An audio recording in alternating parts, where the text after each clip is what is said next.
Good morning. How's everybody doing? Good. Great. I didn't hear in the back. Everybody doing okay? So far, so good. We're waiting. We're waiting. Okay.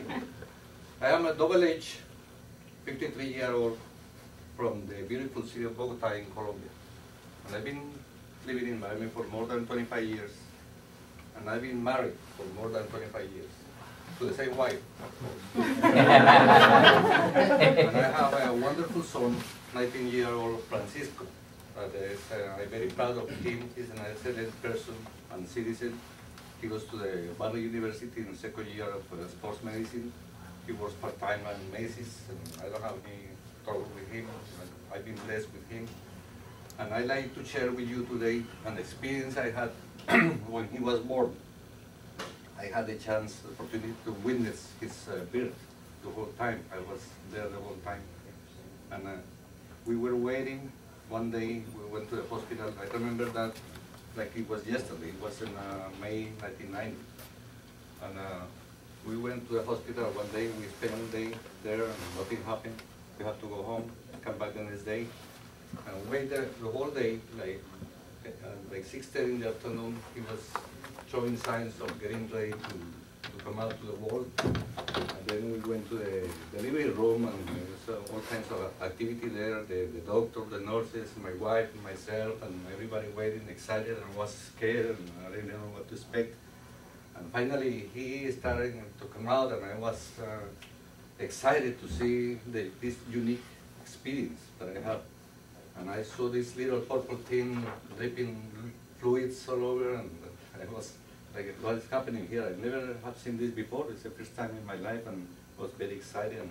And he started crying, and the doctor told me, "Oh, go cut the umbilical cord." And I said, "No, I don't know how to do it. I've never done it before." He said, "Don't worry, the nurse will tell you." And she gave me scissors, and I started cutting the umbilical cord, and I was all excited. So everything was fine, and I don't know if any of you have experienced like this before, but I was very excited. And being that late at night, we were all tired and ready to go to rest, and my wife was tired and happy and tired, so I spent with them a few minutes, and then I went home by myself. I used to live in a small apartment in the 5th floor in the building, and that night I slept like a baby. So the next day I wake up at 6:30 in the morning. I went to the little balcony I had, and I saw this beautiful day, and I had a sense of happiness in myself. And I looked at the blue sky, and the sensation I had, it was like somebody or something lifted my spirit into the sky. And it was a unique experience, and I never felt like that before. It was a sense of happiness that I felt. And anyway, he was born in May. That makes him Taurus. And I was born in June.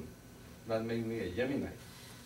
And I am not a believer or a strong believer in horoscopes, especially those that come out on newspapers and magazines and Walter Mercado and all that stuff.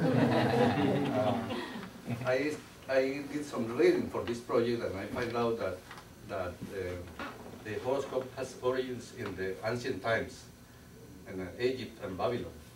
And what happened is that astronomy begins with astronomy. Astronomy is the study of celestial bodies, but not the bodies type of like Beyonce and Shakira and that. We're talking about here about the planets and the stars and galaxies and the origin and development of the universe. And I am amazed on how these guys in the ancient times, the scientists, were able to discover and identify planets with the naked eye, because they didn't have any artifacts or nothing to observe. They work mainly at night, because the night is the time they observe the stars and the sky.